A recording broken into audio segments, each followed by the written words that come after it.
So today we will discuss how many types of discontinuity are there in functions. So basically there are 4 types of discontinuity. Let's look at them one by one. First type of discontinuity is removable discontinuity. Why it is called as removable discontinuity? Because it can be removed.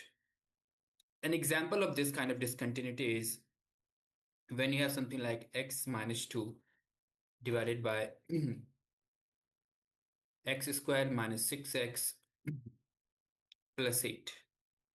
Now, if you factorize the denominator, so it will be x minus 2 divided by x minus 4 times x minus 2. Right, so here you can see that x minus 2 and x minus 2 will cancel out and we'll get like 1 over x minus 4.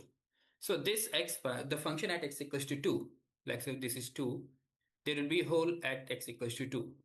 The function does not exist because we will get 0 over 0 form. This is a removable discontinuity.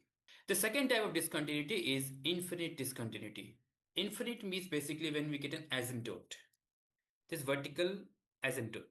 If you have a function like x plus 5 divided by x minus 4.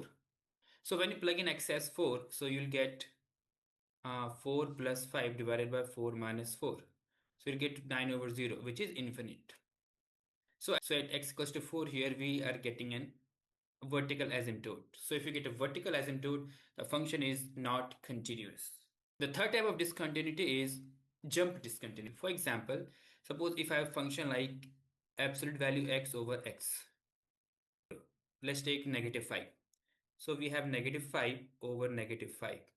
So which is 5 over negative 5, which is negative 1. So we get a negative 1 value. When x is greater than 0, let's take 7. 7 over 7. So we get a positive value. Okay, so positive 1. Yeah. So you can see here, when you have a value, substitute a value which is less than 0, we get a negative 1 value. And when we substitute a positive value, we are getting a positive 1 value. So positive 1 value, negative 1 value. So for negative value, we have negative 1. For positive value, we have positive 1. So the function jumps at x equals to 0, jumps from negative 1 to 1. So this is an example of jump discontinuity. Now the fourth type of discontinuity is oscillating discontinuity, where we cannot figure out what is the value of the function at a particular point. This happens mainly in periodic functions. Suppose if you have a function like sine in 1 over x. So at x equals to 2 here, we'll get the function keep oscillating.